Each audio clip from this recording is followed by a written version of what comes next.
Your dream vacation to Bali starts from ₹22,999 only with GT Holiday. மத்திய பாஜக அரசு அரசியல் நோக்கத்துடன் அரசை நடத்துவதால் நிதி ஆயோக் கூட்டத்தை புறக்கணிப்பதாக முதலமைச்சர் மு.க. ஸ்டாலின் தெரிவித்திருந்தார். இதற்கு பாஜக உள்ளிட்ட அதன் கூட்டணி கட்சிகள் நிதி ஆயோக் கூட்டத்தில் தமிழ்நாடு முதலமைச்சர் கலந்து கொண்டிருக்க வேண்டும், அவர் புறக்கணித்திருப்பது தமிழக நலனை, தமிழக மக்கள் நலனை என கண்டனம் தெரிவித்திருந்தனர். இந்த நிலையில் முரசொலி நாளிதழில் நிதி ஆயோக் என்பதையே கலைத்து விடுங்கள் என்று கட்டுரை வெளியாகியுள்ளது. 2014ஆம் ஆண்டு முதல் முறை பிரதமரான போது மோடி செய்த முதல் செயல் அதுவரை இருந்த திட்ட கமிஷனை கலைத்ததுதான்.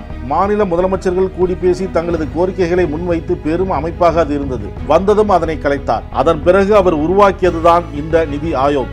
முதலமைச்சரிடம் கலந்து ஆலோசனை செய்வதில்லை, அவர்களாக திட்டங்களை அறிவிப்பார்கள், ஒப்புக்கு ஒரு கூட்டம் நடத்துவார்கள், அதுவும் 5 நிமிடம் நேரம் கொடுப்பார்கள், அவ்வளவுதான், கூட்டம் கலைந்துவிடும். இதுதான் அவர்கள் மாநிலங்களை நடத்தும் லட்சணமாகும். தமிழ்நாட்டுக்கு எந்த புதிய திட்டத்தையும் அறிவிக்காத, பழைய திட்டங்களுக்கும் நிதியை ஒதுக்காத ஒரு நிதிநிலை அறிக்கையை நிர்மலா சீதாராமன் வாசித்தார். ஒன்றிய அரசின் திட்டங்களுக்கான நிதியை கூட அவர்கள் ஒதுக்கவில்லை. இந்த நிலையில் நிதி ஆயோக் கூட்டத்தில் கலந்து கொள்ள போவதில்லை என்று தமிழ்நாடு முதலமைச்சர் மு.க. ஸ்டாலின் அவர்கள் அறிவித்தார்கள். இதையே இந்தியாவும் வழிமொழிந்தது. 27ஆம் தேதி நடைபெற்ற நிதி ஆயோக் கூட்டத்தில் 10 மாநில முதலமைச்சர்கள் கலந்து கொள்ளவில்லை. தமிழ்நாடு, கேரளா, கர்நாடகா, தெலுங்கானா, பீகார், டெல்லி, பஞ்சாப், இமாச்சல பிரதேசம், ஜார்க்கண்ட், புதுவை ஆகிய மாநில முதலமைச்சர்கள் கலந்து கொள்ளவில்லை. 26 முதலமைச்சர்கள் என்றால் அதில் 10 பேர் கலந்து கொள்ளவில்லை. பாதி அளவுக்கு கொஞ்சம்தான் குறைவு. இதில் முக்கியமாக கவனிக்கத்தக்கது பீகார் மாநில முதலமைச்சர் நிதிஷ்குமாரும் கலந்து கொள்ளவில்லை. மோடி ஆட்சியை தாங்கும் இருவரில் ஒருவர் நிதிஷ்குமார், அவரே போகவில்லை. இத்தனைக்கும் அவரை சமாதானப்படுத்த ஏராளமான நிதிகளை பீகாருக்கு வழங்கி இருக்கிறது பாஜக அரசு. புதுவையில் பாஜக ஆதரவுடன் தான் முதலமைச்சராக இருக்கிறார் ரங்கசாமி, அவரும் போகவில்லை. இந்த அளவுக்கு தான் நிதி ஆயோக் என்ற அமைப்புக்கு மரியாதையே இருக்கிறது. மேற்கு வங்க முதலமைச்சர் மம்தா பானர்ஜி அக்கூட்டத்தில் கலந்து கொண்டாலும் அவருக்கு உரிய அளவில் பேசுவதற்கான இடம் அளிக்கப்படவில்லை. அவர் வெளிநடப்பு செய்திருக்கிறார். தனக்கு முன்னால் பேசியவர்களுக்கெல்லாம் 10 முதல் 20 நிமிடங்கள் பேச அனுமதி கிடைத்ததாகவும், தனக்கு 5 நிமிடம்தான் ஒதுக்கப்பட்டது என்றும் மம்தா சொல்லியிருக்கிறார். 10 மாநில முதலமைச்சர்கள் புறக்கணித்த நிலையில் அவர்களின் பிரதிநிதியாக கருதிய முதலமைச்சர் மம்தாவுக்கு கூடுதல் நேரம் ஒதுக்கியிருக்க வேண்டும். எதிர்க்கட்சி முதலமைச்சர்களின் கோரிக்கைகள் என்ன என்பதை சொல்வதற்கான வாய்ப்பை மம்தாவுக்கு கொடுத்திருக்க வேண்டும். அத்தகைய பரந்த உள்ளத்தை பிரதமர் மோடியிடமோ நிதியமைச்சர் நிர்மலா சீதாராமனிடமோ எதிர்பார்க்க முடியாது. 10 மாநில முதலமைச்சர்கள் வராத நிலையில் அவர்களுக்கு தனி அழைப்பு விடுத்து பிரதமர் மோடி அறிக்கை வெளியிட்டிருக்க வேண்டும். அதையும் அவர் செய்யவில்லை. ஆனால் வழக்கம் போல தனது வார்த்தை பெருமைகளை மட்டும் உதிர்த்திருக்கிறார் பிரதமர்.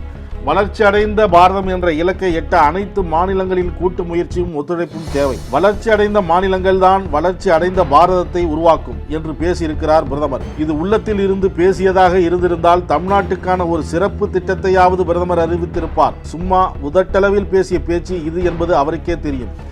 மாநில முதலமைச்சர்களை எப்போதாவது அழைத்து பேசியிருக்கிறாரா பிரதமர்? எந்த முக்கியமான பிரச்சனைகளுக்காவது மாநில முதலமைச்சர்களின் கூட்டத்தை கூட்டியிருக்கிறாரா பிரதமர்? எத்தனையோ கோரிக்கை மனுக்களை தமிழ்நாடு கொடுத்திருக்கிறதே, அதற்கான முறையான பதில் கொடுத்திருக்கிறாரா பிரதமர்? அவரை மேடையில் வைத்துக் கொண்டு எத்தனையோ முறை எவ்வளவோ கோரிக்கைகளை தமிழ்நாடு முதலமைச்சர் வைத்திருக்கிறாரே, அதற்கெல்லாம் பதில் சொல்லியிருக்கிறாரா? தமிழ்நாட்டு நாடாளுமன்ற உறுப்பினர்கள் 2 அவைகளில் வைத்த கோரிக்கைகளை செவிமடுத்து கேட்டுள்ளாரா? எதுவும் இல்லை. மாநிலங்களின் கூட்டு முயற்சி, ஒத்துழைப்பு என்று பேசுவதற்கான உரிமை இருக்கிறதா அவருக்கு? 2047ஆம் ஆண்டுக்குள் வளர்ச்சியடைந்த இந்தியாவை உருவாக்கப் போகிறார்களாம். இதற்கு விஷித் பாரத் என்று பெயராம். 2024இல் செய்ய வேண்டியதை செய்யாமல் 2047 என்று எதற்காக காற்றில் கம்பு சுற்ற வேண்டும்? உழும் காலத்தில் ஊருக்கு போனால் அறுக்கும் காலத்தில் ஆள் தேவையில்லை என்பது பழமொழி. நிலத்தை கவனிக்காமல் அறுவடை கணக்கை பார்த்து கொண்டிருக்கிறார் பிரதமர். நிதி ஆயோக் போன்ற கண்துடைப்பு அமைப்புகளால் எந்த பயனும் இல்லை. ஒரு நாள் கூத்துக்கள் இவை. கோரிக்கைகளை சொல்லவும் அதற்கு உரிய பதிலை ஒன்றிய அரசு சொல்லவுமான ஜனநாயக அமைப்புகள் தேவை. மாநில முதலமைச்சர்களின் கலந்தாலோசனைகளோடு ஒன்றிய ஆட்சியை நடத்தாமல் போனால் இழப்பு பாஜகவுக்குத்தான். மக்களுக்கு பதில் சொல்ல வேண்டிய இடத்தில் நிர்மலா சீதாராமன்கள் இல்லை, மோடிதான் இருக்கிறார். மாநிலங்களை புறக்கணித்துவிட்டு மாநில முதலமைச்சர்களை ஒதுக்கிவிட்டு கண்துடைப்பு கருத்தரங்குகளில் பேசுவதன் மூலமாக இந்தியாவை வளர்த்துவிட முடியாது என கண்டனம் தெரிவித்துள்ளது முரசொலி நாளிதழ். திரைக்கடலோடி திராவிடம் வளர்த்த கதை டைரக்டர் ரைட்டர் வி.சி. குகநாதன். வெளுத்து கட்டும் சினிமா கொட்டகை உங்கள் நக்கீரன் இதழில். நக்கீரன் டிவிக்கு சப்ஸ்கிரைப் செய்யுங்கள். உங்கள் ஆதரவே எங்கள் பலம்.